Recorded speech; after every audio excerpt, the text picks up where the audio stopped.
वैकुंठीचा रे तान्हा यशोदेच्या घरी, रांग तसे हा अंगणी माथा जावळाची वेणी. प्रस्तुत प्राप्त प्रसंग.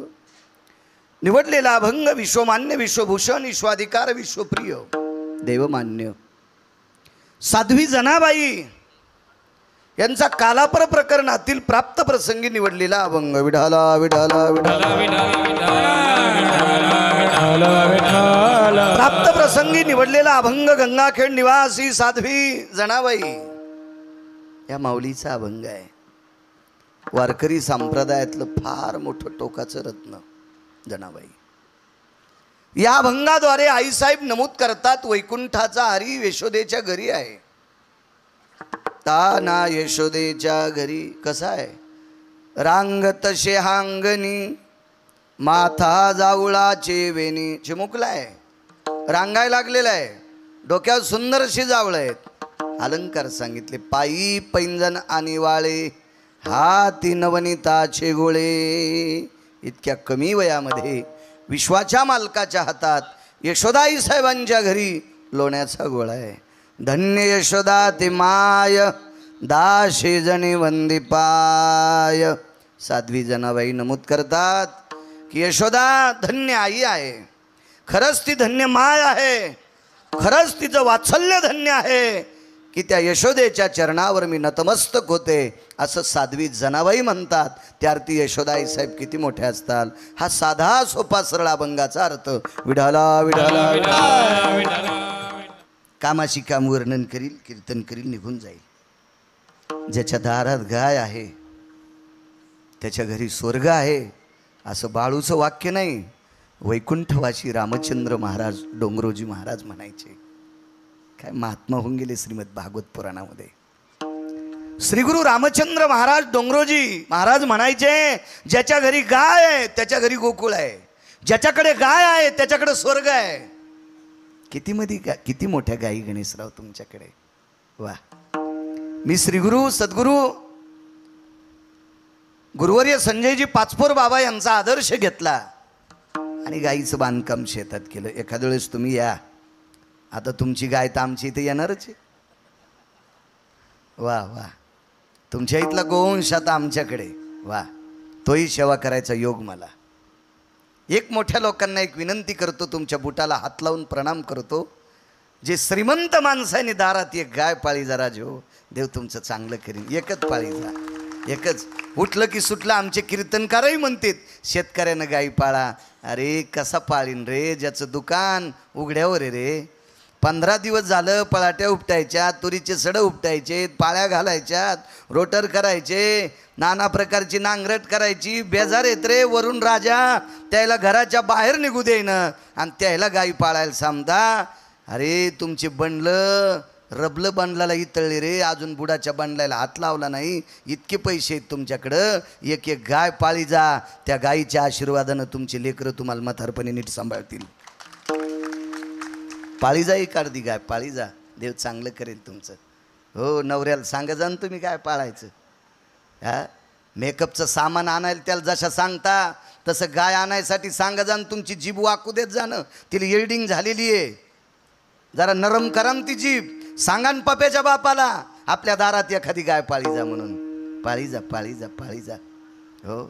बुटा हरपून येणाऱ्या पोराला सांभाळायला कळाला ना. बुटा हरपून येणार पोरग तुमच्या कुळात जन्माला आलेलं नालायक पोरग सांभाळता, बुटा हरपून येणारं पोरग सांभाळता. महाराज जीवनाचा उद्धार करणारी गाय एक सांभाळी जा माझ्या माईनो. सांगा नवऱ्याला एखादी गाय. आणि कोणी सांगा माहिती आहे का, ज्याच्या इथं 50-60 हजार महिन्याला येते त्या बाईनं नवऱ्याला सांगा. रोज शेतात काम करते का, त्या बाईला बिलकुल म्हणणार नाही मी. तिला म्हणणार नाही. लय पैशावाले लोक कुंटालानं रेलचेल आहेत महाराष्ट्रात. या सगळ्यांनी एक एक गाय सांभाळली तर भारतातले कत्तलखाने बंद होतील. इतकं मात्र लक्षात ठेवा. विठाला विठाला विठाला. भगवान शिवजींचा अधिष्ठान, माझे रयतेचे राजा छत्रपती शिवाजी महाराजांचा अधिष्ठान आणि गौमातेचं अधिष्ठान. एक सांगू का तुम्हाला, इथून पुढच्या काळात अरिष्टापासून जर आपल्याला कोण वाचील तर फक्त गौमाताच वाचवील. श्रीमद भागवत पुराण सांगतंय, नवल नाही, ते पुराण आहे. पण या पुराणावर अत्यंत प्रचंड ज्यांनी अभ्यास केला अशा श्रीगुरु डोंगरोजी महाराजांचं वाक्य आहे, द्वारकाधीश श्रीकृष्ण परमात्म्यावरची संकट दूर करण्याची ताकद गायत होती. 7व्या अवतारात केलेल्या चुका, मर्यादा पुरुषोत्तम रामचंद्र 7व्या अवतारात केलेल्या चुका, कर्जबाजारी अवतार आहे 7वा अवतार, ऋण फेडावया अवतार घेशी, कर्जबाजारी अवतार आहे. हे कर्ज फेडण्यासाठी पुढचा अवतार म्हणजे द्वापार युगातला कृष्ण परमात्मा, जगदानंद कंद जगतपती द्वारकाधीश कृष्ण परमात्मा, त्याचा अवतार आहे. आणि 7व्या अवतारातल्या चुका, या चुकीने येणारी आघात दूर व्हावा म्हणून विश्वाच्या मालकानं भारत देशातलं कुठलंही गाव न स्वीकारता या भारत देशातलं एकच गाव स्वीकारलं. त्या गावाचं नाव आहे गोकुळ. का स्वीकारलं? त्या गोकुळात एकट्या नंदाकडं 9 लाख गायी होत्या. असे 9 नंद होते. 9 एकट्या नंदाकडे 9 लाख गायी होत्या. असे 9 नंद होते आणि प्रत्येक माणसाकडे 14 गायी होत्या. 12 आणि 13 गायी असणारा माणूसच गोकुळात नव्हता.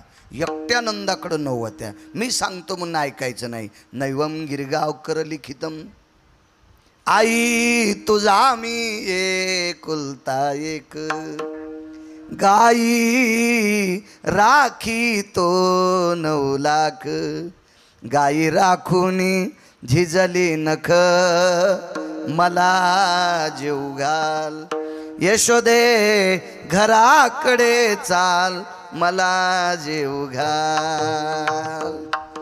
गाई राखीतो 9 लाख, अशा 9 लाख गाई नंदराजाकडे होत्या. म्हणून ते गाव स्वीकारलं. तुमचं हे अंगण पवित्र आहे, ही माती पवित्र आहे, गौ मातेचं अधिष्ठान आहे, देशी गायी आहेत तिथं, पवित्र विश्वाच्या मालकाला आवडतील अशा कोमलशा गायी आहेत. खूप छान. गणेशराव तुम्हाला पुन्हा धन्यवाद. राजू बंगले बांधतील, अमकं करतील, तमकं करतील, फॅक्टऱ्या टाकतील, टाका, त्याबद्दल दुमत नाही. असे मी लाखो लोक पाहिले. पण गायीच्या जवळ गेलं की अंग भरण, शेपूट कपड्याला लागन, आपली इस्त्री खराब होईल, असे सुद्धा सुंबळे पाहिले. गोड वाटलं, आनंद वाटला, खूप छान वाटलं. तुमच्या कार्याला कोटी कोटी धन्यवाद. माझ्या विटेवरच्या मालकाची कृपा हो, ज्ञानोबराय तुकोबरायची कृपा हो, माझ्या काशीतल्या मालकांची कृपा हो, साधू संतांची कृपा हो, आणि हे सेवा करण्याचं बळ तुमच्यामध्ये गरुडा इतकं देवो अशी विश्वाच्या मालकाला प्रार्थना करतो. तुम्हाला कोटी कोटी गणेशराव पाटील धन्यवाद देतो आणि अभंगावर येतो. विठाला विठाला विठाला विठा, वैकुंठीचा हरी तान्हा यशोदेच्या घरी. साध्वी जनाबाई सांगतात, वैकुंठातला प्रभू हा सरळ यशोदेकडे गेलाय.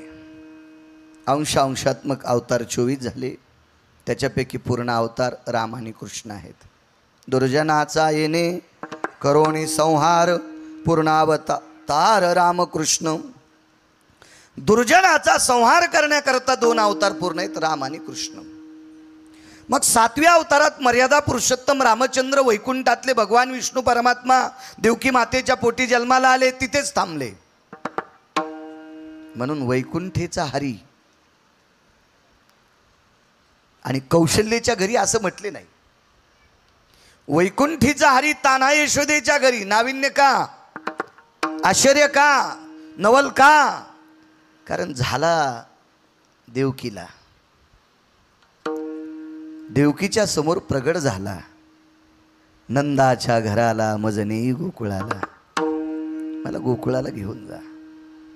महाराज, ज्या आईच्या पोटी जन्म झालाय, जिच्या पोटी जगाचा बाप जन्माला येतो, ती आई किती पवित्र असेल.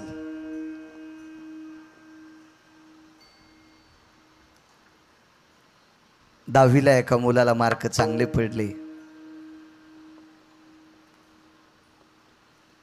त्या परिसरातल्या बऱ्यापैकी लोकांनी शाळेमध्ये त्या मुलाचा सत्कार केला आणि माईकवर व्यक्ती बोलत होता, याची आई किती धन्य आहे की अशा बाळाला जन्म दिलाय, की तालुक्यात तिच्या बाळाला 10वीला मार्क जास्त पडले. महाराज, 10व्या वर्गामध्ये मार्क जास्त पडलेल्या मुलाच्या आईला धन्यता देतात. तर जग सांभाळणारा मुलगा जिच्या पोटी जन्माला आहे त्याची आई किती धन्य असेल. विश्व सांभाळायची ताकद आहे गणेशराव त्याच्यात. विश्व विश्व विश्व ही सगळी सत्ता. एक सोपं वाक्य सांगू तुम्हाला. कालचा पाऊस आपल्या भारत देशातल्या विद्वान लोकांनी किती पैसे खर्च केल्यावर बंद झाला असता? होईल बाबाजी? नाही नाही नाही नाही नाही नाही. बरं, ज्या भागात नाही त्या भागात किती पैसे खर्च केल्यावर पडन हेही आपल्या हातात नाही. पाडणंही त्याच्याच हातात, बंद करणंही त्याच्याच हातात, पाऊस पाडून तुमचं कल्याण करणं त्याच्याच हातात, आणि पाऊस पाडून नुकसान करणंही त्याच्याच हातात आहे. ही सगळी सत्ता ज्याच्या ताब्यात आहे त्याला जगाचा बाप म्हणतात.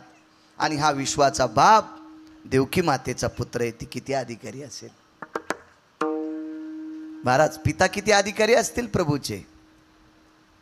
संत शिरोमणी नामदेवराय वर्णन करतात, ज्या देवकी मातेच्या पोटी विश्वाचा बाप जन्माला आला, ही देवकी माता ज्याच्या नावानं कुंकू लावते, ते वसुदेव किती धन्य असतील, किती अधिकारी असतील. धन्य त्याचे ज्ञान न करीच शोक, धन्य त्याचे ज्ञान न करीच शोक, धन्य त्याचे ज्ञान न करीच शोक, धन्य त्याचे ज्ञान न करीच शोक.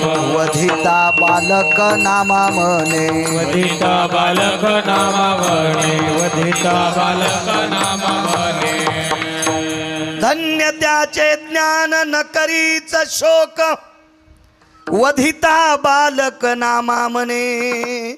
नामदेवराय सांगतात ते वसुदेव एवढे ज्ञानी आहेत, मेवण्याने 6 मारले तरी रडले नाही.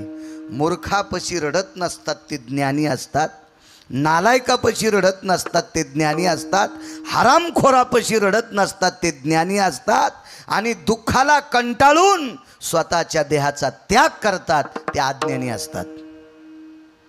दुःख पचवण्याची ताकद ज्यांच्यात असते ते ज्ञानी असतात. दुःख पचवता ज्यांना येत नाही ते अज्ञानी असतात. दुःख पचवण्याची क्षमता वसुदेवात आहे, म्हणून नामदेवराय ज्ञानी म्हणतात. न करीच शोक, वधिता बालक नामा म्हणे. ज्ञानी आहेत. मग पिता ज्ञानी आहे, आई पुण्यवान आहे. मग या दोन्ही गोष्टी असताना यशोदेकडे जगाचा बाप का गेला? मागचं कर्म आहे, मागचं कर्म आहे. मागचं कर्म चुकत नाही बरं का महाराज. देवाला कर्म चुकत नाही, साधूला कर्म चुकत नाही. तुम्ही आम्ही कोण्या झाडाचा पाला आहेत? साधूनं जर चूक केली तर साधूलाही कर्म चुकत नाही, देवानं चूक केली तर देवालाही कर्म चुकत नाही. मग आपण तर त्यानं निर्माण केलेले पिल्ले आहेत. विठाला विठाला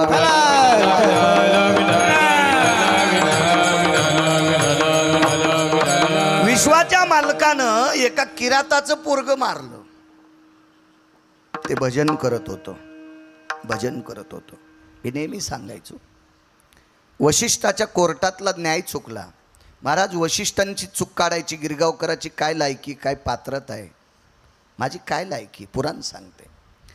अनावधानानं वशिष्ठांच्या मुखारविंदातून एक वाक्य पडलं, शूद्र कोणीतरी तप करतंय. त्याच्यामुळं अयोध्येत पाप झालं, आणि अयोध्येत एक 11 वर्षाचा मुलगा एका महाराजांचा मरण पावला. असा वशिष्ठाचा न्याय झाला. आणि भगवान मर्यादा पुरुषोत्तम रामचंद्रांनी ते बाण भातोडं घेतलं, तो तीर काढला, आणि त्या शूद्राचं तप करीत बसलेलं, भजन करीत बसलेलं पोरग मारून टाकलं. खरं तर हे 11 वर्षाचा मुलगा हा अयोध्येत मरण पावलाच नव्हता, तो त्याच्या मामाच्या गावी मेलता. पण पंचनामाच केला नाही ना. आपल्याकडं पंचनामा करण्याची पद्धत आहे डिपार्टमेंटमध्ये. वशिष्ठाने न्याय निकष लावून द्यायला पाहिजे होता की हा मुलगा मृत्यू कुठं पावलाय. रातोरात मामाच्या गावातनं त्या 11 वर्षाच्या बाळाचं प्रेत आणलं, आणि सहज तोंडातून अनावधानानं शब्द पडला की एक शूद्र तपश्चर्या करते, पाप वाढलं म्हणून अयोध्येत मृत्यू पावला. अयोध्येचा नियम काय होता माहिती आहे का? विश्वाच्या पाठीवर माझ्या वाचनातल्या 2 नगऱ्या येतात. या 2 नगरीमध्ये केस पिकल्याशिवाय माणसं गणेशराव मरत नव्हते. एक अयोध्या नगरी, अयोध्या. राजा अजराज, राजा दशरथ आणि राजा मर्यादा पुरुषोत्तम रामचंद्र गुरुवर्य. राजा दशरथानं एवढी साधना केली, एवढी साधना केली, एवढी साधना केली आणि दक्षिणेचा राजा जिंकला. दक्षिणेचा राजा म्हणजे यम. यमाला जिंकलं आणि यमाला एक मागणी केली. दक्षिणाधिपती यमराज, एक विनंती आहे, अयोध्येत माणूस मरता कामा नये. दक्षिणेच्या राजानं सांगितलं, महाराज ठीक आहे, तुमचा पुरुषार्थ मोठा आहे, तुमचं भक्तीचं सूत्र मोठं आहे, तुमचा अधिकार मोठा आहे, तुम्ही राज्याचं राजकारणही आई लेकरावर प्रेम करते इतकं प्रेम राज्यातल्या नगरीतल्या लोकांवर केलं, याकरता मी तुमच्यावर प्रसन्न आहे, पण माणसंच मरू नये असं मात्र मी तुम्हाला देऊ शकत नाही. निसर्गाचा नियम आहे, कारण अयोध्या ही मृत्यूलोकात आहे आणि मृत्यूलोकातला नियम आहे, आयुष्य संपलं की मरावं लागते. आयुष्य संपलं की मरावं लागते. मग तुम्ही मृत्यूलोकात अयोध्या आहे, माणसं मरणारच नाहीत असं मी तुम्हाला देणार नाही, पण तुम्हाला नाराजही करणार नाही. तुमच्या अयोध्येमध्ये तरुण मरणार नाही. यमानं वरदान देऊन टाकलं. म्हणजे केस पिकल्याशिवाय अयोध्येत माणसं मरत नव्हते. हा पगडा राजा दशरथाचं वर्चस्व, ही हिम्मत, हे धाडस, हा पुरुषार्थ दक्षिणेच्या मालकावर राजा दशरथाचा होता. आणि हे 11 वर्षाचं पोरग मेले. शहानिशा केली नाही ते मामाच्या गावी. आणि दुसरी एक नगरी होती, त्या नगरीचा राजा होता रुक्मांगद नावाचा राजा. रुक्मांगदाला धर्मांगद, धर्मांगदाला मुक्तांगद, ही मुलं पुढची.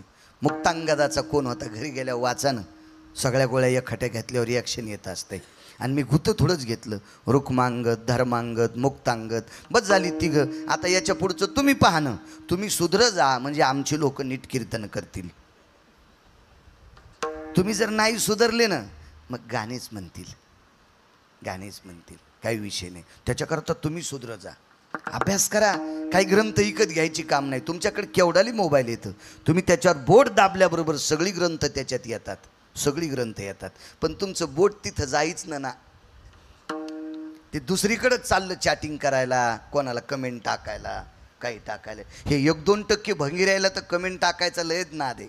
हो हो, मला वाटतं ह्या कोंबड्याच्या अवलादी असत्या. विठाला विठाला विठाला विठाला,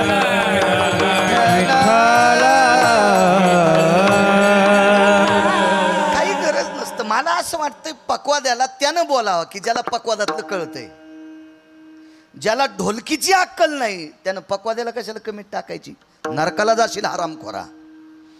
वारकरी संप्रदायातल्या गायकाला त्यानं बोलावा ज्याला निदान वारकरी संप्रदायाचं धोरण आहे त्याला.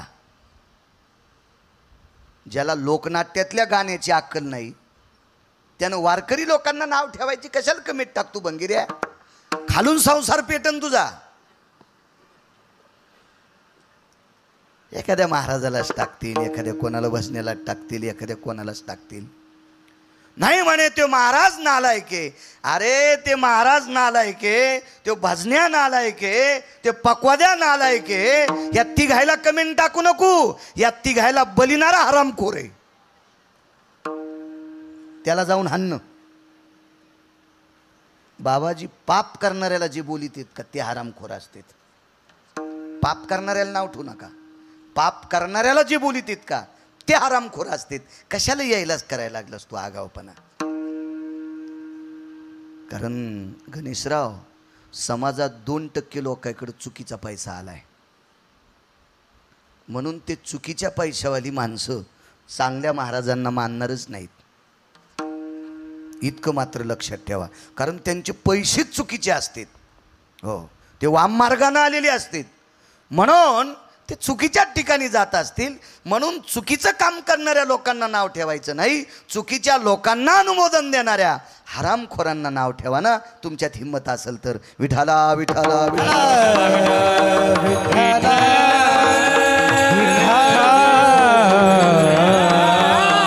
राजा रुक्मांगद आहे. हरिदिनीचं पुण्य, काल हरिदिनी झाली. एकादशीच्या पुण्याईच्या बळावर यमावर पगडा कमवला आणि दक्षिणेच्या राजाला सांगितलं, खबरदार माझ्या नगरीतला माणूस मेला तर. दक्षिणेचा राजा यम रुक्मांगद राजाच्या पायावर लोटांगण घालतून विनंती केली, तुमची सुद्धा नगरी मृत्यू लोकात आहे. माणसं मरणार नाहीत असं देणार नाही, माणसं मरतील पण तरुण मरणार नाहीत इतकं देऊन टाकतो.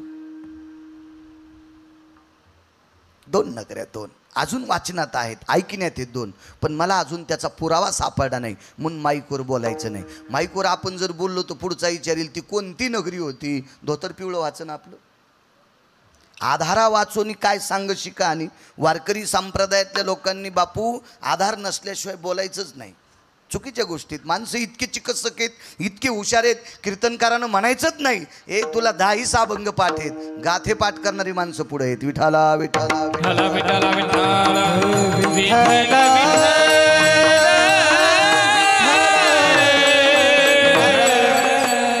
आणि न्याय चुकला, महर्षींचा न्याय चुकला.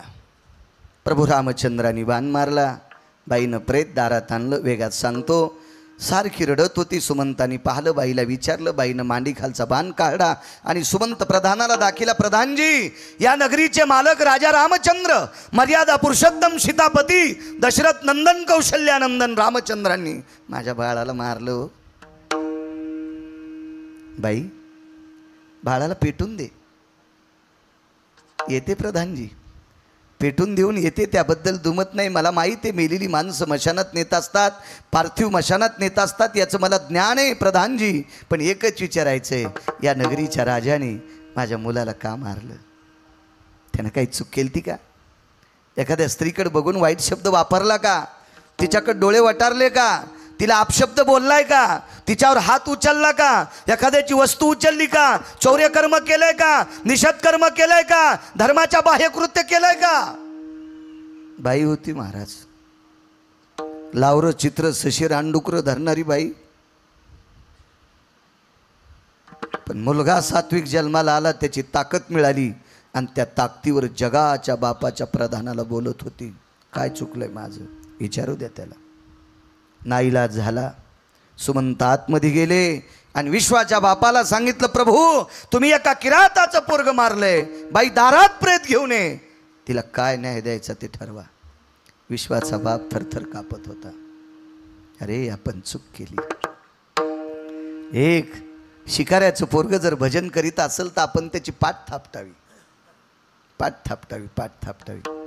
आजही बघा न्याय किती गोड आहे आपल्या संस्कृतीमध्ये. एखाद्या बलाढ्य श्रीमंताचं पोरग जर शाळेत पहिला असेल तर तितकं मानित नाही, पण ऊस तोडणाराचं, लोकांच्या शेतात काम करणाऱ्याचं, मजुराचं पोरग जर पहिलं आलं तर सगळ्या परिसरातल्या लोकांना उत्सुकता लागती. गरिबाचं लेकरू होतं हो, वहीला पैसे नव्हते, पेनला पैसे नाही, ट्युशनला पैसे नाही, पण तालुक्यात पहिलं आलं. उत्सुकता का लागती? कारण त्याला कसल्याही प्रकारचा आधार नसताना ते मोठं झालंय याची उत्सुकता. महाराज, गिरगावकराचं पोरग श्लोक म्हणत असेल, काय नवलाची गोष्ट आहे. त्याला घरच्या हौदातलं पाणी आहे. व तुमची पोरं गायक झाली, काय नवल नाही द्यायचा, बापच गायक होता. तुम्हाला आलं ना राजो? आलं आलं राजो आलं. ज्याचा बापाच्या गळ्यात माळ नाही त्याचं पोरग जर महाराज झाला असेल माऊली, तर त्याची पाठ थापटायची. तुमचं कौतुक करत नाही असा विषय नाही, पण तुम्हाला तुमच्या बाबाचे आशीर्वाद आहेत ना. महाराज, ज्याचा बाप दारू पितो, ज्याचा बाप पत्ते खेळतो, ज्याच्या बापानं सगळी प्रॉपर्टी जुगारात इकून टाकली, त्याचं पोरग जर कीर्तनकार झाला असेल तर त्या पोराला किती पाठ थापटायला पाहिजे. किती पाठ. परंपरा नाही ना गणेशराव त्याला. मला सांगा, लावरं चित्र ससे धरणारीचं पोरग जर जप करीत असेल, साधना करीत असेल, अनुष्ठान करत असेल, तपश्चर्या करीत असेल, नामाचा प्रचार करीत असेल, धर्माचा प्रचार करीत असेल तर किती मोठं कौतुक आहे. पुन्हा एकांतात तपश्चर्या करू लागलं. माईकवर तर कोणी धर्म सांगते. सध्या माईकवर धर्म सांगणाऱ्यांची संख्या लय वाढली. माईकवर अरे माईकवर धर्म सांगितल्यानं धर्म वाढत नसतो. आपल्या संस्कृतीत चुका करणाऱ्या लोकांना दुरुस्त करणं यानं धर्म वाढत असतो. माईकवर किती बी आरडा, काही धर्म वाढत नसतो. माईकवर बोंबाल्यानं धर्म वाढत नसतो. आपल्या धर्मातली चुकीची माणसं शोधा, आपल्या धर्मातली चुकीची माणसं शोधा आणि त्या चुकलेल्या लोकांना धर्म मार्गानं लावा. आपला धर्म उंच जाईल, आपला धर्म उंच जाईल. माईकवर आदळल्यानं काय नसते. लय ओरडत गेलेत, घसे कोरडे होस तर बोंबललेत, कोणी ऐकत नाही माईकवर. धर्म कृतीतला विषय, धर्म शब्दातला विषय नाही. धर्म हा शब्दात प्रकट करायचा नसतो. धर्म हा अनुकरणात आणायचा असतो. धर्म हा कर्तव्यात आणायचा असतो. देखाव्यात नाही महाराज, देखाव्यात नाही. तर धर्म वाढेल. आणि बाईनं ते पार्थिव उचललं. विश्वाच्या मालकाला सांगितलं, दयानिधे, आवाज कडक करा, हे दयानिधे, विश्वाच्या जनिता आहात आपण, एक विनंती करते, मी एकटी आहे, माझ्या बाळाला मशानापर्यंत नेण्याची कृपा करा. महाराज विश्वाच्या मालकाचा प्रधान सुमंत खांदेकरी आहे. विश्वाच्या बापाचा प्रधान सुमंत किराताच्या पोराचा खांदेकरी आहे. शरयूच्या पात्रामध्ये त्याचं प्रेत, चंदनाच्या लाकडावर त्याचं पार्थिव टाकलं, पेटून दिलं. बाई आपल्या पर्णकुटीकडे निघालेली आहे. लहानशी झोपडी होती, त्या झोपडीकडे निघाली. बाईने विचार केला, मोठ्यांना काय बोलावं, काय बोलावं, मोठ्या पुढं काय चालतंय. मला सांगा, लहानशा शेळीनं जर म्हशीला शिंग हाणलं तर मसड कदर करते का? अशी शेळीला शिंग हालील की पोटातून पलीकडे शिंग काढील कोण? मसड. पण म्हशीनं जर शेळीला शिंग हाणलं तर शेळीचं काय चलत? नुसती मुंडी हालीन. तिला माहिती म्हशीच्या शिंगात आपलं वजन आहे. या किराताच्या बाईच्या लक्षात आलं, विश्वाचा बाप हा पुरुषार्थी हत्ती आहे, याच्या पुढे आपलं काय चालणार आहे.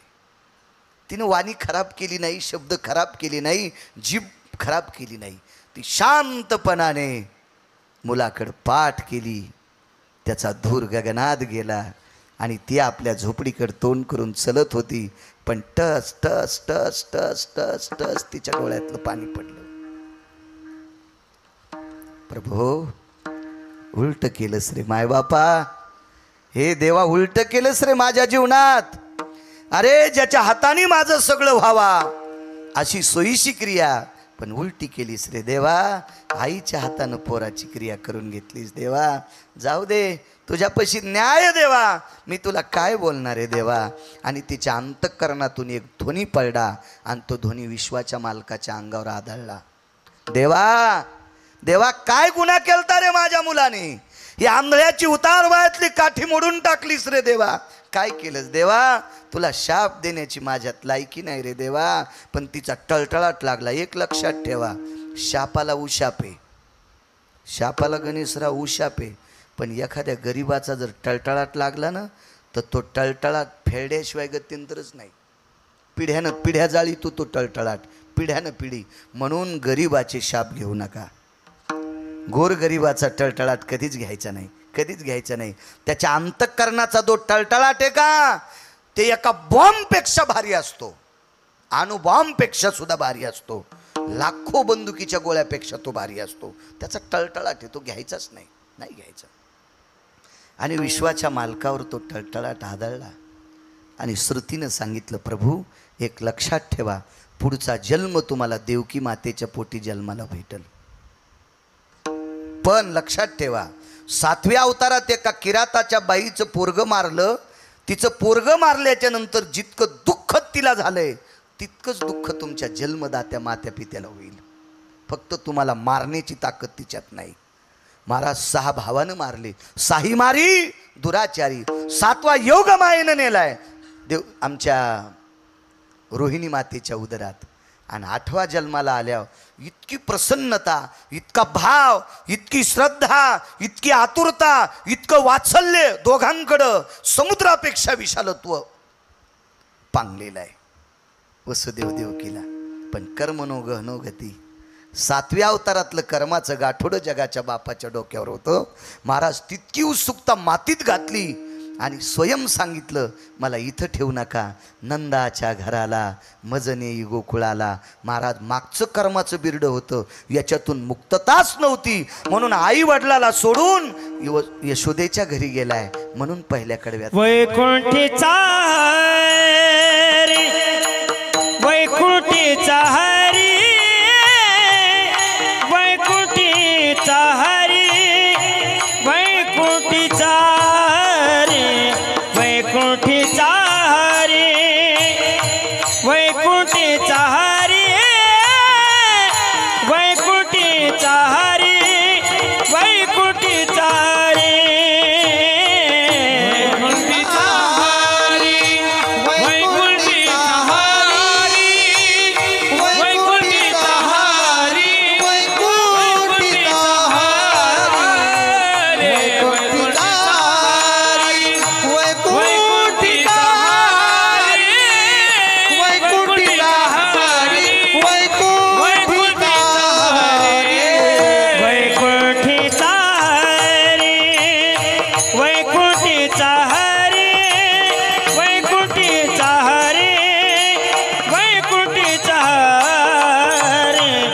वैकुंठीचा रे वैकुंठीचा रे टाळ टाळ वैकुंठीचा रे वैकुंठीचा रे वैकुंठीचा रे वैकुंठीचा रे वैकुंठीचा रे वैकुंठीचा रे वैकुंठीचा रे वैकुंठीचा हरी वैकुंठीचा हरी वैकुंठीचा हरी तानायचो त्याच्या घरी तानायचो त्याच्या घरी तानायचो त्याच्या घरी तानायचो त्याच्या घरी ताना यशोदेच्या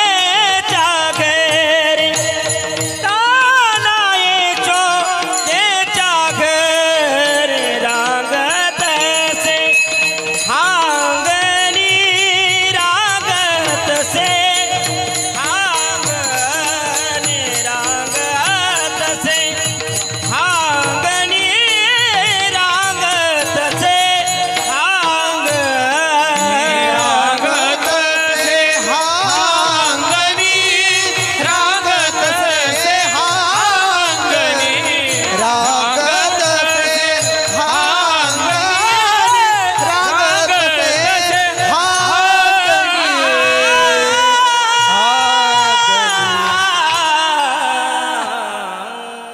वा याच्याकरता जगाचा बाप यशोदेकडे आलेला आहे.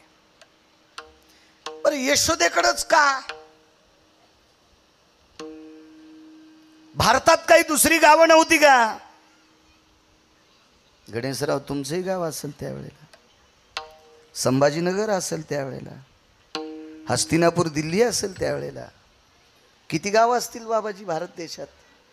पण गोकुळातच का? असं काय होतं त्या गोकुळामध्ये की विश्वाच्या मालकानं तिथं जावं? कारण गोकुळा इतकं पवित्र गावच नव्हतं. आणि गोकुळ पवित्र करण्याची ताकद फक्त गायीत होती. मी पूर्वी कर्मकांड करायचो 27 वर्षापूर्वी, आता करत नाही. कोणी बोलू पण नका मला. नाही तो वास्तुशांत्या वगैरे असं ते करायचो मी त्यावेळेला, छान करायचो. आता नाही करत ते.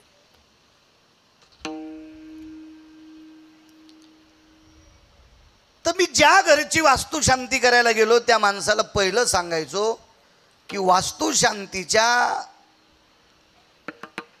पूजेच्या दिवशी तुझ्याकडे एक गाय असावा.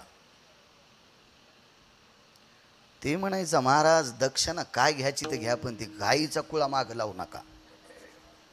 मी म्हणलं मी सांगितलेलं जर तू नाही ऐकलं, तू जर आम्हाला बंडलं दिले तर त्या बंडलाच्या शेकानं गिरगावकराचा संसार खालून जळण. तू हे बनलं तू याकडे राहू दे. गाय पाहिजे, गाय गाय पाहिजे. आणि त्याला तर मीच पाहिजे. ते म्हणलं महाराज असं काम करा ना, मी 1-2 तोळ्याची सोन्याची गाय करतो तुम्हालाच देतो. मी म्हणलं तू केलेली सोन्याची गाय आमच्या घरात घुशी सोडीन आणि मग घर पाडून टाकील. सोन्याची नाही, गाय गायच पाहिजे. ते म्हणलं महाराज असं करू ना, तुम्हाला किती महाराज बोलवायचे तितके बोलवा, 100-200 क्विंटल तूप आपण यज्ञात टाकू. मी म्हणलं 100-200 महाराज जरी जाळेस यज्ञात तरी तुला घरात सुख भेटणार नाही. तुला गायच बांधावं लागेल. हो, हत्तीच्या सोंडेसारखी तुपाची धार जरी तो यज्ञात टाकलीस आणि गाय नाही बांधलीस ना, नाही म्हणे महाराज ऐका ना. मी म्हणलं शेवटी सांगू का तुला, तू या घरातली फरची काढून मला जरी पुरलं जित्तो गिरगावच्या बाळूला आणि वरी फरची टाकून स्वयंपाक करून खाल्लास तरी तू उद्धार नाही. तुला गायच बांधावं लागेल. शास्त्राचा दंडक आहे. पूर्वीच्या काळात असा कर्मशास्त्राचा सिद्धांत होता, घोडं पण पाहिजे होतं. पण एखाद्या वेळेस घोड्याला पर्याय सांगितले, गाय असली की बाकी सगळ्या गोष्टी संपल्या. गाय मात्र पाहिजे. एक छोटंसं वाक्य ऐका. आपण राहतो त्या वास्तूला एक गाय पवित्र करते गुरुवर्य.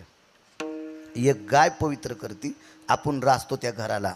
एका गायीत ताकद आहे, त्याच्यातल्या सगळ्या खोडी संपवायची, त्या जागेतले दोष संपवायची ताकद एका गायीत आहे. तर गोकुळात एकट्यात नंदाकडं 9 लाख गायी होत्या. जागा किती पवित्र असेल गणेशराव? किती पवित्र असेल जागा? किती पवित्र, किती पवित्र.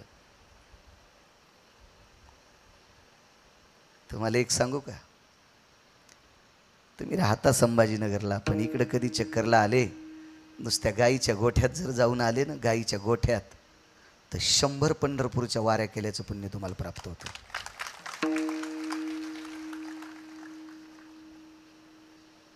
100-200 काशीच्या वाऱ्या केल्याचं पुण्य तुम्हाला प्राप्त होते.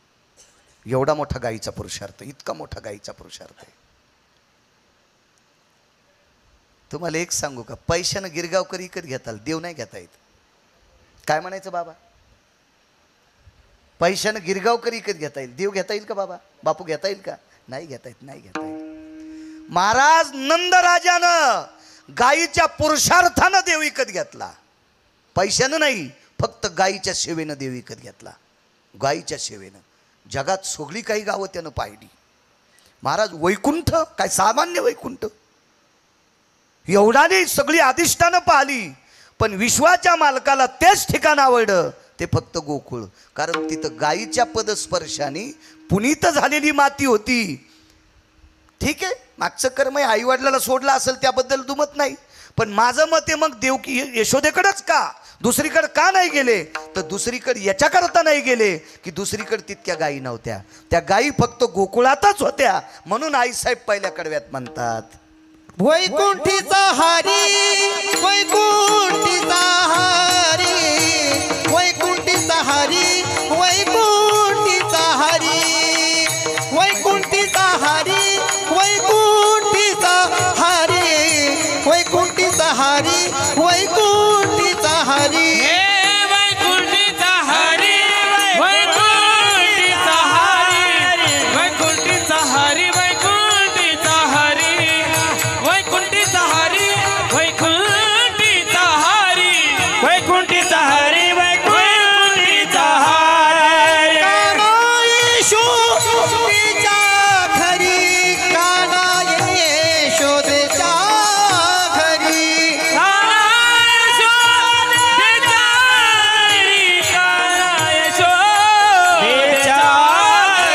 रांगत से हा रंगणी, रांगत से हा अंगणी, रांगत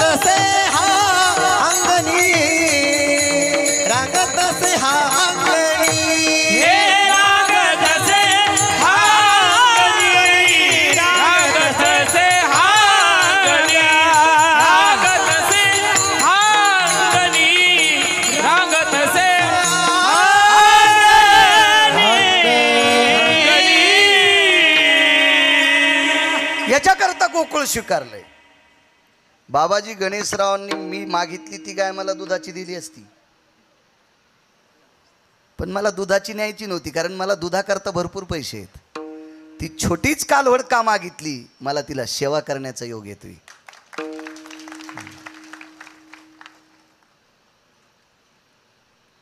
हात लावला ती गाय आजी आपल्याला दिली असती, हात लावला ती 10-12 लिटर दूध देणारी. पण ते दूध विकून थोडे मला पैसे कमवायचे, माझ्या किती कोणते पैसे कमी गेलेत. म्हणून मी आणतानाही 7 कारोडीच आणल्यात. आता मला खूप वाढवायच्या होत्या, पण मला परिक्रमेला जायचे 2-3 महिने, म्हणून मी नंतर पुन्हा वाढविणार आहे. आणि छोट्या छोट्यात न्यायच्या, कारण त्या छोट्या चिमुकल्या, त्यांचं आणि आपलं हृदयाचं नातं निर्माण होतंय, प्रेमाचं नातं निर्माण होतंय. पाहिल्याबरोबर वरी तोंड करतात. महाराज आपण एखाद्या पाहुण्याला गावरान तुपातला शिरा खाऊ घाला, आणि ते पाहुणा घरी गेल्यावर म्हणतो गावरान तुपातला शिरा खाऊ घातला, पण निघताना चहा कुठं पाजला. इतके हरामखोर पाहुणे आहेत आपले. म्हणजे गावरान तुपातला बदामाचा शिरा खाल्ला भडव्यानं, आणि पुन्हा घरी गेल्यावर बायकोला म्हणला त्यानं शिरा खाऊ घातला, पण निघताना चहा प्यात नाही म्हणले. याला पिराला कापायला पाहिजे, हरामखोराला, पिराला. हो, हे काही काही लोक बळी देतात ना कोंबड्या बकऱ्याची, याचा बळी द्यायला पाहिजे नालायकाचा.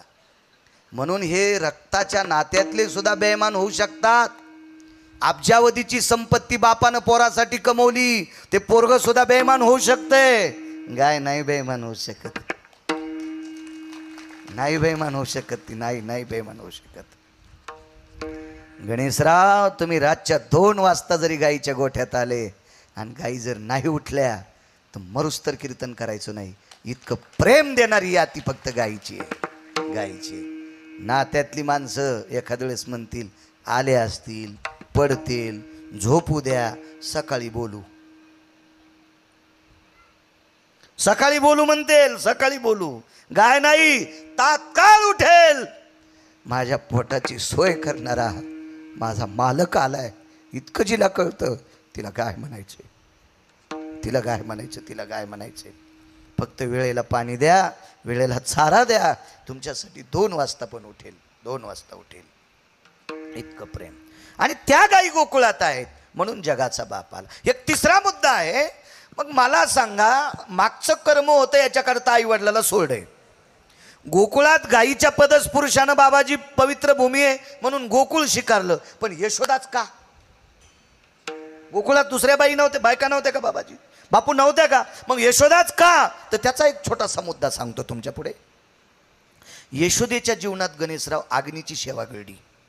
अग्नीची सेवा, अग्नीची.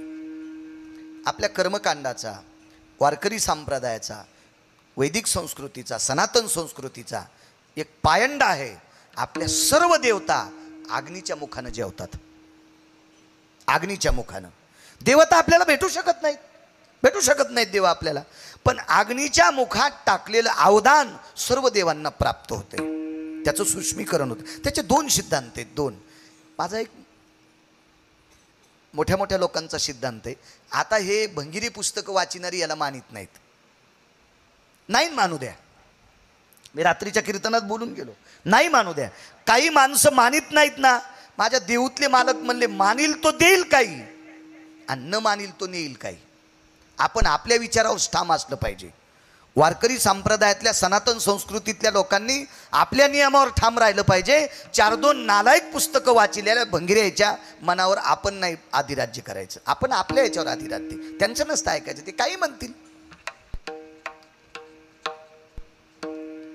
पतिव्रताबाईनं आपल्या नवऱ्यावर श्रद्धा ठेवायची, कोणाचं ऐकायचं नाही. मी रात्री सांगितलं, एका बाईला नवरा घोंगडी इतका गोरा भेटला. एका बाईला नवरा कसा भेटला? घोंगडी इतका गोरा. बरं, यांच्या मनात शंका आली, काऊन हसल्या? घोंगडी पांढरी नसती का? तुम्हाला सगळ्या काळ्याच घोंगड्या दिसतात का? पांढरी नाही का घोंगडी एखादी? पण तुमचं त्या काळ्याच घोंगडीवर ध्यान गेलं. घोंगडी इतका गोरा नवरा भेटला गणेशराव, पण सात्विक माणूस होता. त्या बाईच्या उभ्या आयुष्यात त्यानं कधीच बूट हरपून घरी आला नाही. कसा होता नवरा? घोंगडीसारखा. पण बाबा त्यानं एकाही दिवशी बूट हरपिला नाही. बूट कोण हरपित हे तुम्हाला मी सांगायची गरज आहे का? तुम्ही पोटकिडे आहेत त्याच्यातले, मी तुम्हाला सांगावं याची गरज आहे का?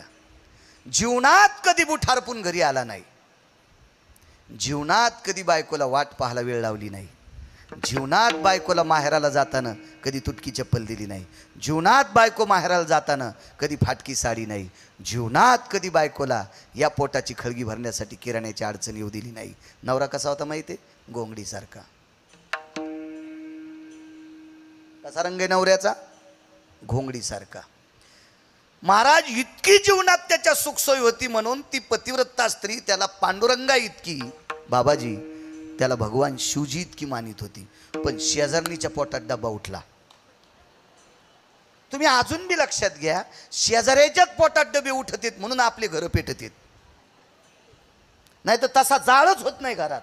शेजाऱ्याने इस्तू टाकल्याशिवाय घरच जळणत कोणाचीच. हे दुसऱ्याच्या इस्त्यानंच घरं जळत आहेत. मला असं वाटतंय शेजाऱ्याचा इस्तू आत येऊ नये म्हणून आपण असा वाला पडदा टाकला पाहिजे की त्यानं आपल्याकडे फेकल्यावर त्याचंच जळालं पाहिजे. पण त्यानं इस्तू टाकल्या आपलं जळा म्हणून इकून तुम्ही भुसकट ठुलं, राखेलच्या कॅनी ठुल्या म्हणून आपलं जळायलं. ते राखेलची कॅन म्हणजे दुसऱ्याचं ऐकिने. राखेलची कॅन म्हणजे दुसऱ्याचं ऐकून आपलं घर जाळणे. दुसऱ्याचं ऐकायचंच नाही, याला म्हणायचं वल्ला पडदा लावला. त्या बाईने एके दिवशी सांगितलं, सकू काय बाई तू संसार करते, काय तुझा नवरा आहे घोंगडीसारखा काळा, काय काय काय येडेवानी. तिने ऐकण्याची मर्यादा होती. तिने एके दिवशी सांगितलं, बाई तुम्हाला एक बोलू का, 2-3 वर्ष झालं तुम्ही मला टोमणे मारतात, तुझा नवरा घोंगडीसारखा, तुझा नवरा घोंगडीसारखा, तुझा नवरा घोंगडीसारखा. एक बोलू का बाई तुम्हाला, तुमचा नवरा काचा इतका सुंदर आहे, काचा इतका सुंदर आहे, पण मला कळतंय तसं तुमचे पोरं त्याला उचलून आणतात बस स्टँडच्या मुतारीपाशी पडलेला असल्यावर.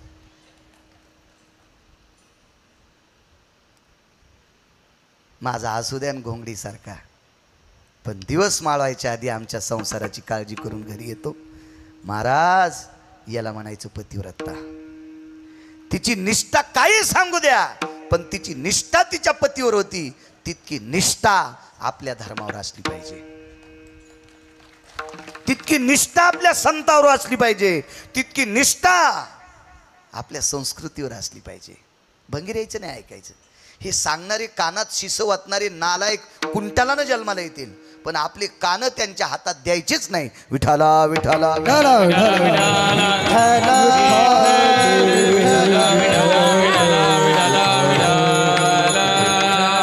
आणि आपल्याकडं ग्लानी येण्याचं एकमेव कारण एक आहे बाबाजी, आपले लोक एका फांदीवर बसतच नाही. एका फांदीवर बसणारच नाहीत.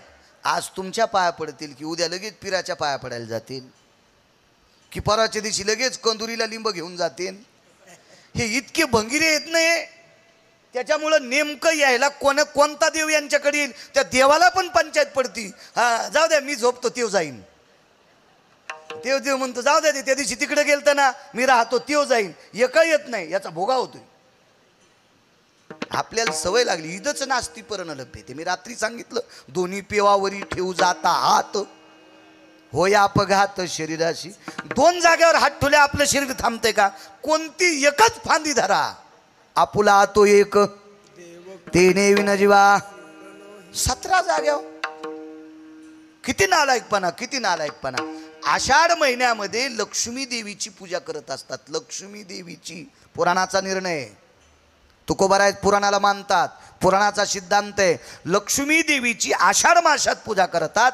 त्या देवीला जात असताना पाण्याचा तांब्या आणि त्या पाण्याच्या तांब्यात लिंबाचा डाखळा. लिंब हे लक्ष्मीचा अधिष्ठान आहे, लिंब हे आयुर्वेदाचा अधिष्ठान आहे. लिंब हे हजारो रोग दूर करण्याची ताकद कडुलिंबात आहे.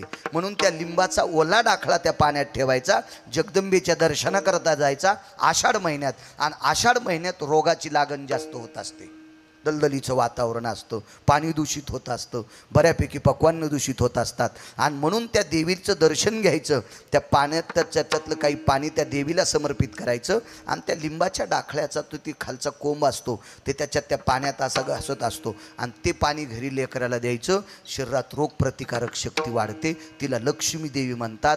पण आता ह्या 10-20 वर्षात तोंडाचं सुख घेणाऱ्या नालायकानं तिला लक्ष्मी देवी न मानता तिला मर्याई नाव ठेवलं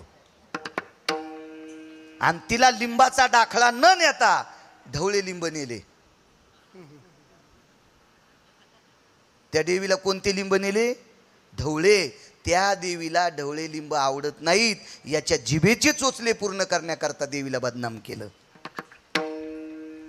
हो, आपल्याकडं सांगितलं नाही, शेंदरी हेंदरी दैवते कोण पूजी भूते घेते. जे आपल्या पोटाकरता भीक मागते ते देव आपलं कधीच कल्याण करू शकत नाहीत, कधीच कल्याण करू शकत नाहीत. म्हणून निर्णय असा घ्या, सात्विक देवांच्या पुढे, सात्विक संतांच्या पुढे आपलं मस्तक वाकवा. नालायक महाराजांच्या पण पाया पडू नका. त्याच्या पायातून पाप तुमच्या डोक्यात येईल आणि बंधा तुमचा संसार जळून जाईल. महाराज जे संप्रदायात निष्ठ आहेत अशा लोकांच्या पाया पड जा, की जेणेकरून तुमचं पाप जाळण्याची ताकद त्यांच्यात असते. कोणाचे नका पाया पड जाऊ. विनंती करतो तुम्हाला. विठाला विठाला विठाला विठाला. यशोदेकडे का? आपल्या प्रत्येक देवता अग्नीच्या मुखातून जेवत असतात, अग्नीच्या मुखातून.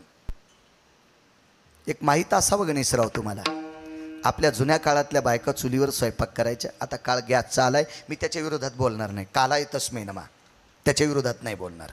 काळ आला महाराज. पूर्वीच्या काळात बाळांतीन जर डिलिव्हरीचा पेशंट असेल तर बैलगाडीमध्ये तालुक्याला जायची परिस्थिती होती.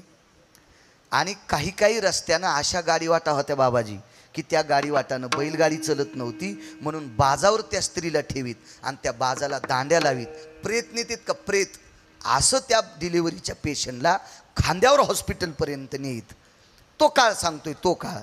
आता शेळ्या पायी जाईनत बाजारात. आता शेपुड्या टेम्पूत चालल्या. आता तर बाया कसं काय बैलगाड्यात जाते मला सांगा. काल आहे तसं ना, मी काय विरोधात बोलणार नाही. काळ आला काळ. पूर्वीच्या काळात चुलीवर स्वयंपाक करायचा, आता गॅसवर करतात. मला काही त्याच्या विरोधात बोलायचं नाही, पण शक्य असल्यास आजही चुलीवर खाण्याचा प्रयत्न करत जा. आजही खेड्यापाड्यात राहणाऱ्या लोकांनी कोपऱ्यात एक चूल मांडलीच पाहिजे. किमान ज्या दिवशी भाकरी केल्या त्या दिवशी चुलीवर करत जा. ज्या दिवशी वांगे भाजायचे त्या दिवशी गॅसवर नका न भाजी जाऊ. ते वांगे त्या चुलीच्या आहारात कोची जा ना. हो, त्या चुलीच्या आहारात अग्नीत भाजलेले वांगे तुमचा जठराग्नी शुद्ध करू शकतात. निदान इतकं खाचं शिका ना. शिका, खाचं शिका. ज्याच्याकडे 10-5 एकर जमीन आहे त्यानं पुण्यातलं दूध खाऊ नका असं म्हणणार नाही, पण ज्याच्याकडे 10-5 एकर जमीन आहे त्यानं 2 गायी पाळल्या तर त्याला काय धनुर्वात आलाय का. पण 25 एकर जमीन काळीची असताना बी उंदीर धरल्या आणि ती पुडी आणतो. महाराज दूध प्या. मी म्हणलं बोके आहे का मी हे दूध प्यायला, हे तूच पी आणि तू आंघोळ कर यानं पुन्हा. हो, बोके आहेत का आम्ही आम्हाला त्याच्यातलं दूध पाजा. घरच्या गाईचं खाचं शिका. म्हसाड पाळा, गाय पाळा, शिका ना. हा, जरा जरा शेणाचं टोपलं उचलायचं शिका जा ना. गाईचा गोठा झाडून काढायचं शिका ना. तुम्ही कुठंच वाकणत बसताना अग ग ग, उठताना अग ग ग, कमरात वेल्डिंग, मानात वेल्डिंग, फर्यात वेल्डिंग, बगलात वेल्डिंग, हात वाकणात आणि झोपताना पसाभर गोळ्या खाऊन झोपायलात. उठल्यावर बी गोळीच खालात, मग दात घासायलात. हो, ॲसिडिटी झाली, वरण खाल्लं, स्टो पेटलाय पोटात तुया स्टो. जलोशील गोळ्या 2-3 खाल्ल्या. जलोशील गोळ्या खाऊच नको, त्याचं पिठलंच करून काय.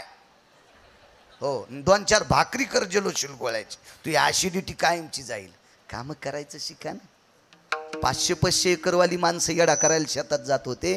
आता 1.5 एकर जमिनीवाला 10.5ला दात घासी तू जसा याचा आजा मंत्री आहे.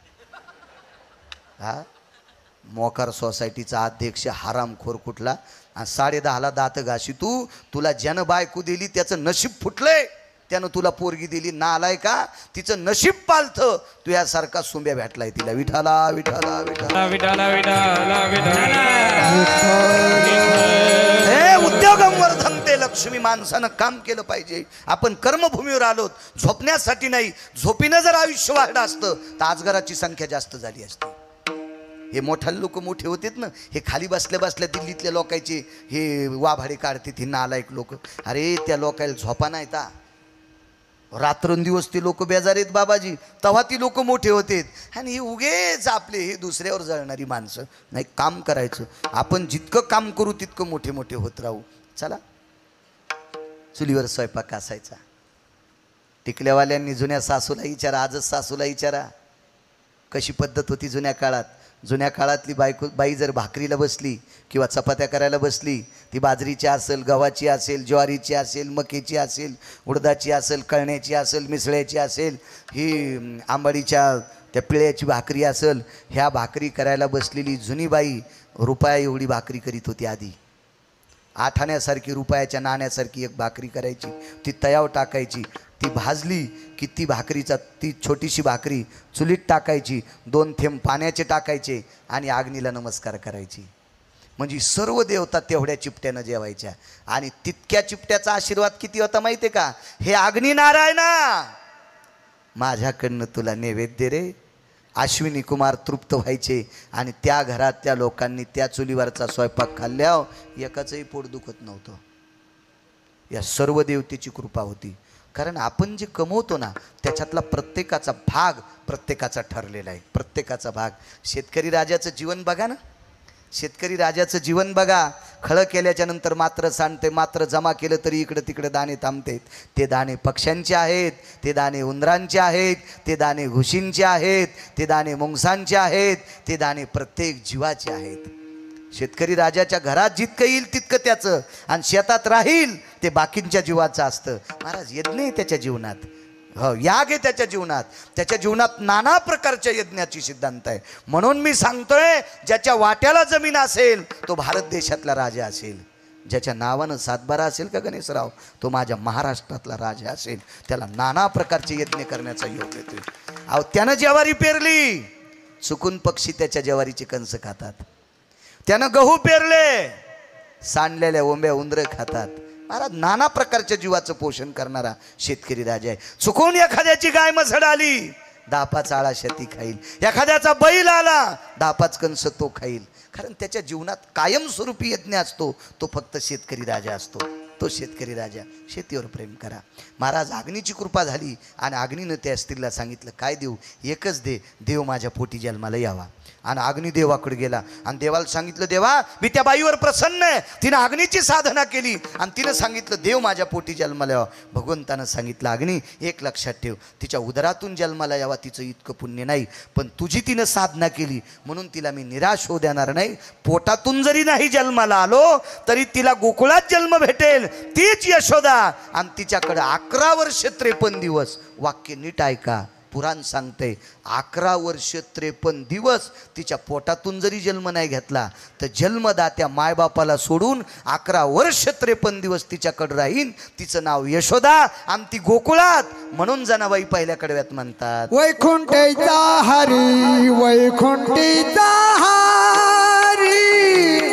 वैकुंठीचा हरी वैकुंठीचा टाळ टाळ वैकुंठीचा हरी वैकुंठीचा हरी वैकुंठीचा हरी वैकुंठीचा हरी वैकुंठीचा हरी वैकुंठीचा हरी वैकुंठीचा हरी वैकुंठीचा हरी वैकुंठीचा हरी वैकुंठीचा हरी वैकुंठीचा हरी वैकुंठीचा हरी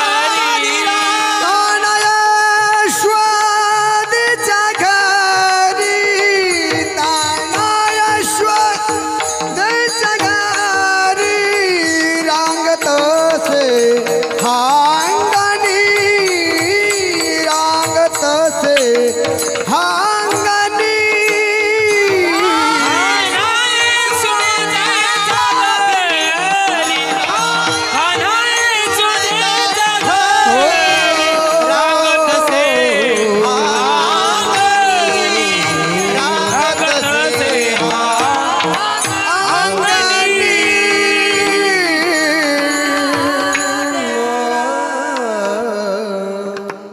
म्हणून बाबाजी विश्वाच्या मालकानं गोकुळ शोधलं.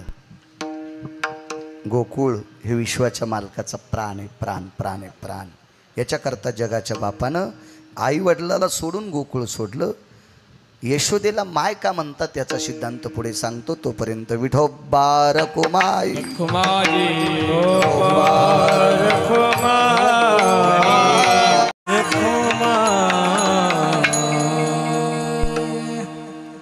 वैकुंठीचा हरी तान्हा यशोदेच्या घरी चालत असलेला हा दिव्य ज्ञानयज्ञ भगवान शिवजींचा अधिष्ठान, रहितेचे राजा छत्रपती शिवाजी महाराजांचा अश्वारूढ पूर्णाकृती पुतळा, गोमातेचा अधिष्ठान आणि गणेशराव तुमच्या परिवारावर असलेली माझ्या श्रीगुरूंची कृपा, 1008 धर्माचार्य श्री गुरु दयानंद स्वामींची कृपा, या संत महंतांची तुमच्यावरची कृपा आहे. सहज मोठ्यांचं वाक्य सांगेल, या विश्वाच्या पाठीवर ज्यांच्यावर संतांची कृपा आहे त्याच्यावर विश्वाची कृपा होते, आणि ज्याच्यावर संतांची कृपा नाही त्याच्यावर देवाची कृपा कधीच होत नसते. सगळ्या गोष्टी मोडून टाकायची ताकद ती संतात असते, प्रारब्ध बदलायची ताकद ती संतात असते. अशी परमपावन कृपा गुरुवर्यांची आहे. फार दिवसापासून तुमच्या कुटुंबाला तुम्हाला महाराजांची सेवा, स्वामीजींची सेवा तुम्हाला घडली आणि त्या सेवेचं फळ आहे. एवढा मोठा यज्ञ एखाद्या 2000 लोकसंख्येच्या गावानं विचार केला मी खूप फिरतोय महाराष्ट्रात, खूप फिरतो. 2000 लोकसंख्येचं गाव असेल, त्या गावानं विचार केला तरी एखाद्या वेळेस त्यांचा मेळ होत नाही आणि एवढा मोठा सप्ताह करू शकत नाहीत. ते का होऊ शकत नाही? कारण ते एकत्रित येऊ शकत नाहीत. पैसे प्रचंड असतील त्यांच्याकडे, प्रचंड असतील, पण नाहीत करू शकत ते. तुम्ही एकट्याने एवढं सत्र भरावं, तुम्ही वैभवशाली आहात, पैशावाले आहात, हे मला नाही सांगता येणार. पण मला एक सांगता येईल, तुमच्यावर संतांची कृपा आहे बाबाजी सारख्या, आणि ज्ञानोबाराय तुकोबारायची कृपा आहे, म्हणून तुम्ही ज्ञानाचा यज्ञ केलाय. नाही तर पैसे नाहीत अशी माणसं नाहीत जगात. खूप पैसे आहेत. काही माणसांकडं एवढं धान्य आहे की त्यांच्या बाप दाद्यापासून पाप आहे म्हणून त्यांच्या धान्याला किडे पण लागत नाहीत. तर माणसं कशी खातील? त्यांच्या गव्हा ज्वारीला औषध न टाकता किडे लागत नाहीत. म्हणजे किड्यांनी सुद्धा विचार केला याचे गहू खायचे नाही, किड्यानं सुद्धा विचार केला याच्या ज्वारीला खायचं नाही, कारण ते पुण्यच नाही ना. महाराज नुसत्या हाती उठवी काग. काही माणसं इतकी निर्दयी असतात की भरक्या हातानं कावळ्याला सुद्धा उठीत नाहीत. त्याला वाटतं आपले कण जर उडाले तर कावळ्या खाईन. कारण आपल्या जीवनात काही दातृत्व घडायचं असेल तर त्याच्यासाठी पुण्य लागतं. आपल्याच्यानं एखादी सेवा घडायची असेल तर त्याच्याच्यानं पुण्य लागतंय. मी फार दिवसापासून मनात विचार करत होतो, पैसे आहेत माझ्याकडे, मी माईकवर सांगतोय, किती कॅमेरे आहेत पुढं, मी का कोणाचे खिशे कापले का, कुठं डाका टाकलाय, कुठं काय केलंय, काय जस्ट त्याचा माणूस हा प्रारब्धान मोठा होत असतो, काय जस्ट त्याचं प्रारब्ध आहे, त्याला काय विचार नाही. इकत आणलेली बैल बांधून वैरण खातेत आणि देवाला सोडायला कठाळ्या. कोणाची मका खातो? ते नशीब घेऊन आला आणि कठाळ्या नशीब घेऊन आला. नशीब तसं बाळूचं नशीब आहे ना, नशीब आहे. मला काय अडचण नाही पैशाची, पण मी एकच मागणं मागत होतो या साधू संतांकडे, मला एक ना एक दिवस गायीची सेवा घडावी, एक ना एक दिवस गायीची. मी माईकवर उल्लेख करणार नाही, पण माझ्या अंतकरणात कितीतरी मंदिरांसाठी सुद्धा मी पावत्या गुप्त फाडल्या. मला त्याच्यातही समाधान नव्हतं, कारण जगात मंदिरं बांधणारी माणसं खूप आहेत. तिथं गिरगावच्या बाळूची गरज नाही. पण मला एकच लक्षात येत होतं, तू 10-5 गायी पाळ आणि त्या गायीची सेवा करून मर, इतकीच माझी अपेक्षा होती. आणि ती मला देव माझी पूर्ण करत राहा लागलेला आहे. आणि बाबाजी तुमच्यासारख्याच्या सर्व संतांच्या आशीर्वादानं गायीची सेवा जास्तीत जास्त करण्याचा योग माझ्या जीवनात यावा, इतकंच मला जाता जाता आशीर्वाद द्या. हो, माझ्याकडं जी संपत्ती, ती संपत्ती ढेपीच्या रूपात, पेंडीच्या रूपात, गुळीच्या रूपात, कडब्याच्या रूपात गायीकडे जावी, ही एवढा आशीर्वाद मला मिळावा. पोरासाठी तर मी कमवून ठेवलंयच, विठाला विठाला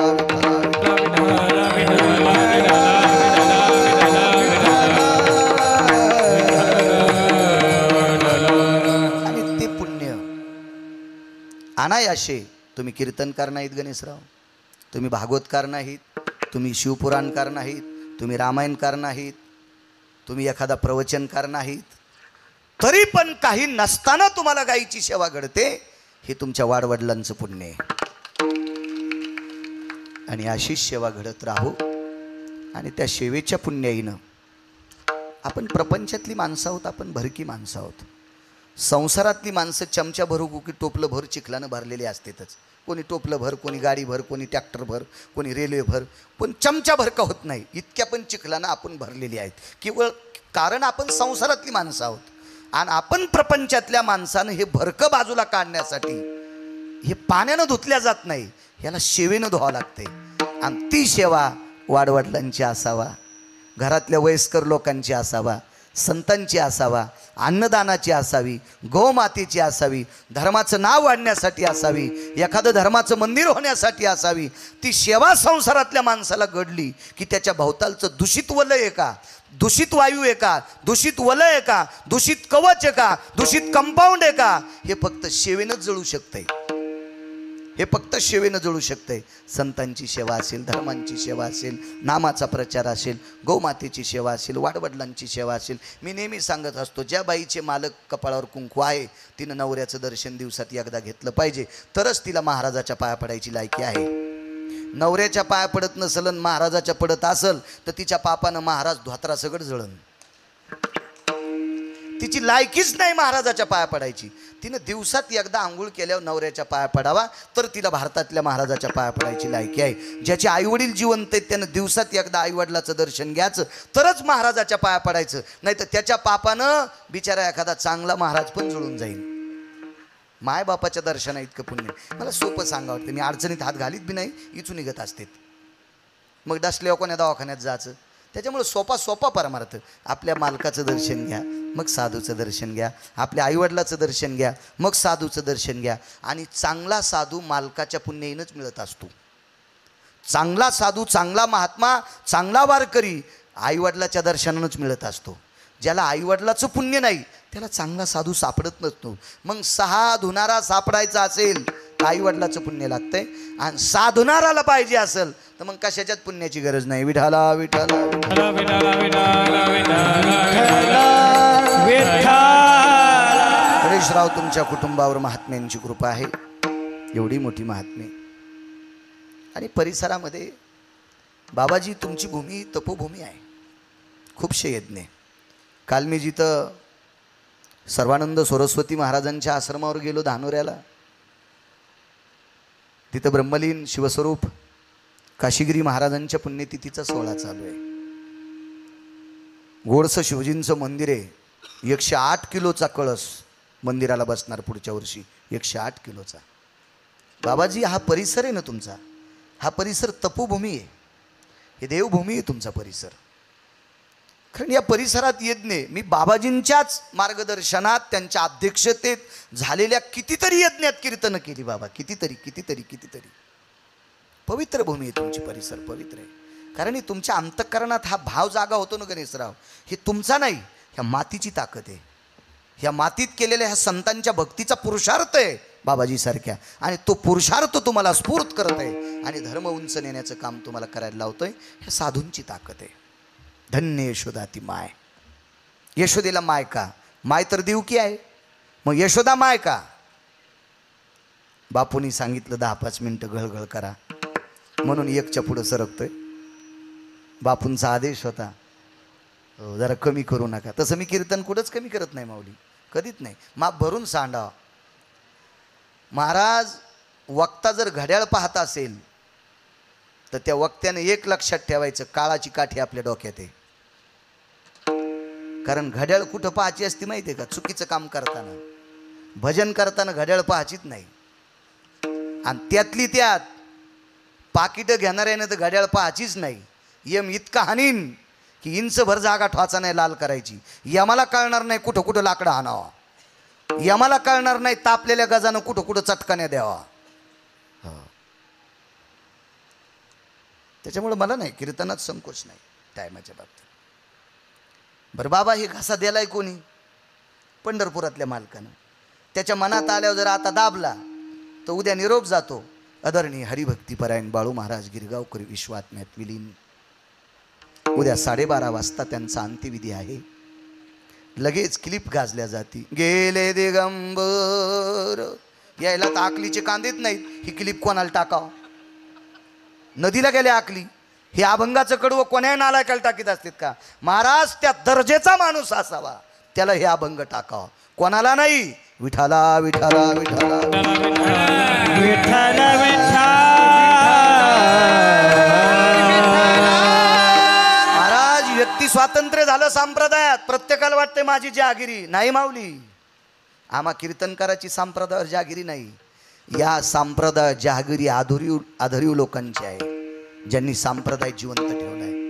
आज या महाराष्ट्राच्या मातीमध्ये वारकरी संप्रदायातले असे फडकरी आहेत. एक सांगू गणेशराव, त्या फडकऱ्यांच्या जीवनात गाणं हा शब्द सोडून द्या, शपक अभंग पण घेत नाहीत.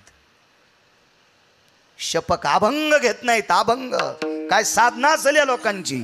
म्हणून परमार्थ या महाराष्ट्राच्या मातीतील आधारीव फडकऱ्यांमुळे परमार्थ आहे. आमच्यासारख्या काल परवाच्या कीर्तनकारांमुळे नाही. ह्या टपराच्या गाडीत बसून माझ्यासारख्या गिरगावच्या बाळूने इकडे तिकडे फिरणाऱ्यामुळे नाही. ह्या संप्रदाय ज्यांनी रक्ताच्या कणापासून जोपासलाय, त्यांच्या कणाकणात संप्रदाय, ज्यांच्यात अभंग सुद्धा शपक स्वीकारला जात नाही. महाराज, चुकीची चाल स्वीकारल्या जात नाही, चुकीचा स्वर स्वीकारला जात नाही, चुकीचं गाणं स्वीकारल्या जात नाही. ह्या लोकांनी संप्रदाय जिवंत ठेवलाय, आमच्यासारख्यांनी नाही. आम्हाला गर्व, माऊली आपल्याला गर्व नाही यायला पाहिजे. आपण या मोठ्या लोकांमुळे परमार्थात येत, आपल्यामुळे परमार्थ नाही, त्यांच्यामुळे परमार्थ आहे. म्हणून त्या पवित्र परंपरेतल्या लोकांना साष्टांग प्रणिपात करतोय. महाराज 300 वर्षाच्या परंपरा, काय काही 300-350 वर्षाची. श्रीगुरु बोधले महाराज, मानकोजी बोधले महाराज, 300-350 वर्षाची परंपरा. महाराज ज्या परंपरेत एक भागीरथी नावाची माऊली जन्माला आली, त्या भागीरथी नावाच्या माऊलीनं जगाच्या बापाला रडायला लावलंय. विश्वाचा बाप, ती पाया पडत असताना देवाचे डोळ्यातले पाणी तिच्या पाठीवर पडतंय.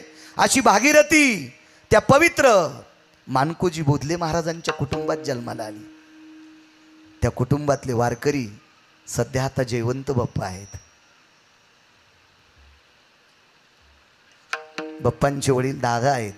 350 वर्षाची परंपरा. काय परंपरा आहेत महाराजा. या परंपरेमुळे संप्रदाय जिवंत आहे. त्याच भागामध्ये रामकृष्ण भाऊंची परंपरा, धाराशिव भागामध्ये रामकृष्ण भाऊंची परंपरा. श्रीगुरु वैकुंठवासी रामकृष्ण भाऊ जात राहिले. गणेशराव, आस्ती संचयाचा कार्यक्रम आपण राखेचा कार्यक्रम म्हणतो. सगळी परिसरातली वारकरी श्रीगुरु भाऊंचं पार्थिव अग्निमय झाल्याच्या नंतर तुका म्हणे रक्षा झाली आप्याप, उजळीला दीप गुरुकृपा. सगळी लोक दुसऱ्या दिवशी त्या ठिकाणावर गेले. तर रामकृष्ण भाऊंची कवटी सापडली, कवटी डोक्याची कवटी. तर वैकुंठवासी रामकृष्ण भाऊंच्या कवटीवर 10-15 क्विंटल सरपण आणि एखादा ट्रॅक्टर भर नारळ असतील. तेवढ्या इंधनामध्ये शरीर जळून दग्ध झालं, तरी पण कपाळावरच्या कवटीवर रामकृष्ण हरी नाव होतं. रामकृष्ण रामकृष्ण हरी. माऊली महाराज, या लोकांमुळे संप्रदाय जिवंत आहे. या लोकांमुळे संप्रदाय जिवंत. या लोकांमुळे खाली गेले की शंकर महाराज कंधारकर, आमचे बाबारावजी गिरेगावकर शिष्य होते. त्यांच्याकडे चातुर्मास केला संभाजीनगरला. गुरुवर्य बाबाजी ते सकाळी देवपूजा करत असताना चंदन कालवलं, उगाळलं की पाटावरच्या धातूच्या देवता पुढं सरकत होत्या. काय साधना या लोकांची महाराज. महाराज, या पवित्र महात्म्यांमुळे संप्रदाय जिवंत आहे, आमच्यामुळे नाही. नाही, आमच्यामुळे नाही. माणसानं श्रेयवाद घेतला नाही पाहिजे. आपण जर केलं तर आपण म्हणायचं आपण याच्या लायकीचे आहेत. गौरावयासाठी स्वामी सेवेची कसोटी. आपण त्या दशेला यावं. काय अखंड वाऱ्या. गणेशराव, अशी काही लोक आहेत, एका एकादशीला आळंदीला असतात, वद्य एकादशीला, तर शुद्ध एकादशीला पंढरपूरला. शुद्ध एकादशीची द्वादशी सोडली की पंढरपूरहून पायी आळंदीला जायचं. आणि आळंदीतल्या वद्य द्वादशी सुटली की तिसरा पहारा पुन्हा पंढरपूरला निघायचे. 20-20 वर्ष झाले असे काही निष्ठावंत वारकरी आहेत. अख्खं जीवन आळंदी पंढरी, पंढरी आळंदी, आळंदी पंढरी, पंढरी आळंदी, देहू पंढरी, पंढरी देहू, देहू पंढरी, पंढरी देहू. अख्खं जीवन वारीत गेले, अख्खं जीवन वारीत. या सात्विक, सदाचारी, पुण्यशील, निष्ठावंत वारकऱ्यांमुळे संप्रदाय जिवंत आहे. हा धर्म त्या लोकांमुळे जिवंत आहे. त्यांच्या आशीर्वादामुळे आम्हाला कीर्तन करण्याचा योग आहे. फक्त आम्हाला संप्रदाय किती निमूटपणे सांभाळायचा आहे आणि किती लोकांपुढं चांगल्या पद्धतीनं मांडायचा आहे, हे आता आम्ही ठरवायचे. आम्ही ठरवायचे. आणि आम्ही जर चुका केल्या ना गणेशराव, तर वरचा काठी घेऊन उभा आहे. कोणाच्या बापाची जहागिरी नाही. ह्या संप्रदायाचे संस्थापक अध्यक्ष आहेत तुमच्या मंदिरातले मालक. भगवान शिवशंकर बाबाजी या संप्रदायाचे अध्यक्ष आहेत. एका जनार्दनी वैष्णव आणि शिरोमणी महादेव भगवान शिवजी आहेत. चला, यशोदेच्या जीवनात वात्सल्य का, आई का? कारण ज्या वेळेला कृष्ण परमात्मा मथुरेकडे निघाले, आक्रूर रथ घेऊन आले, त्या रथात बसले, रथातनं खाली बोलवलं आणि यशोदेनं सगळी दुधाची पदार्थ काढली. दही काढलं, लोणी काढलं, तूप काढलं, ताक काढलं, दूध काढलं. काय एखादा पेढा केला असेल तो पेढा काढला, रबडी केली असेल ती रबडी काढली, भात काढला, साखर काढली, गूळ काढला, ही सगळी पदार्थ एका ताटात ठेवली. कृष्ण कन्हैयाला चंदनाच्या पाटावर बसिलं, त्याच्यातला एक एक घास सगळा खाऊ घातला, सगळा खाऊ घातला कृष्णाला. दुधासोबत ताक खाऊ घालतेत का हे मला माहीत नाही, पण ताकाचा चमचा, दुधाचा चमचा, दह्याचा चमचा, लोण्याचा चमचा, पेढ्याचा चमचा, श्रीखंडाचा चमचा, बासुंदीचा चमचा, भाताचा चमचा, साखरेचा चमचा, गुळाचा चमचा, हे सगळं खाऊ घातलं बाबाजी. आणि यशोदेनं कृष्ण कन्हैयाचं तोंड पुसलं आणि हातात पाणी घेतलं आणि त्या सगळ्या पात्राच्या भोवताल गणेशराव ते पाणी फिरवलं. भगवंतानी हात धरला. मैया, हे मैया, जेवायच्या अगोदर पाणी फिरवत असतात हे मला माहीत आहे, पण आज 11 वर्ष 53 दिवस झाले आई तू उलट काम का केलंस ग? जेवण झाल्याच्या नंतर हात का पाणी का फिरवलं? जाऊ दे कन्हैया, असू दे, पुन्हा कधी योग आल्यावर सांगेल. सांग न ग मैया, हे माय सांग न. हे इकडे का आवाज करा, सांग न ग आई, आई सांग न ग, याचं कारण काय? यशोदेनं सांगितलं, कृष्ण ऐकायची ताकद आहे तुझ्यात? हो सांग माय. कन्हैया, तू ज्या दिवशी आमच्या घरी आलास, तू 4 वर्षाचा झाल्याच्या नंतर मला कळालं तू देवकीचा आहेस. आधी माहीत नव्हतं बरं. 4 वर्षाच्या नंतर कळालं तू देवकीचा आहेस. हे नंदराजा कर भरण्यासाठी मथुरेत गेले आणि तिथं वसुदेवाने नंदाला सांगितलं, नंदराज, तुमच्याकडची कन्या मी आणली होती आणि माझा मुलगा तुम्हाला दिलाय. फिरविले दोन्ही कन्या आणि चक्रपाणी. नंदराजाने यशोदेला सांगितलं, यशोदे, हा कन्हैया देवकीचा आहे. एक सांगू का यशोदे, एक न एक दिवस हा देवकी मातेकडे जाईल, पण ज्या दिवशी याच्या आईकडे जाईल त्याच्या आईनं जर विचारलं, कन्हैया, यशोदेनं तुझी सेवा कशी केली, तर त्याचं तोंड बंद पडावा आणि डोळे उघडावा, रडण्याच्या व्यतिरिक्त त्याच्याकडे काही नसावा, इतकी सेवा कर. कन्हैया, आज तुझं जेवण झाल्याच्या नंतर या सगळ्या पदार्थावर पाणी फिरवलंय.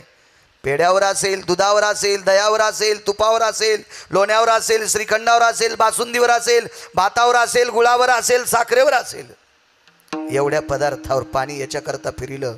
मी संकल्प केलता, याच्यातले जे पदार्थ तू खाशील ते मी खाईल. कन्हैया, ज्या दिवशी तू दूध पिलंस का रे, त्या दिवशी मी दुधाला हात लाईत होते.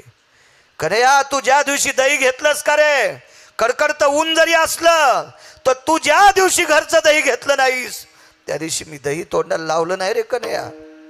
ज्या दिवशी तू भात घेतला नाहीस त्या दिवशी मी भात तोंडाला लावला नाही रे कन्हैया. तू ज्या दिवशी जी वस्तू खाशील तीच वस्तू मी त्या दिवशी खाल्ली. माझा संकल्प आहे. मग आई, आज पाणी का फिरवलं? ऐक कन्हैया, आज तू आमचा वाडा सोडून, गोकुळ सोडून मथुरेत जाणार आहेस. गोकुळ सोडून मथुरेत जाणार आहेस. आजपासून या पदार्थावर याच्याकरता पाणी फिरिलंय. या शरीरात जोपर्यंत प्राण आहे तोपर्यंत याच्यातली एकही वस्तू खाणार नाही. महाराज, जगात माय नसन गणेशराव, आपल्या लेकरासाठी इतक्या वस्तूचा त्याग करणारा जगात एकच माय, तिचं नाव बाबाजी यशोदा होतं. म्हणून धन्य यशोदा ती माय आणि दाशी जनी वंदी पाय. ज्ञानेश्वर बोली ज्ञानराज माऊली तुकाराम. ईश्वर माऊली.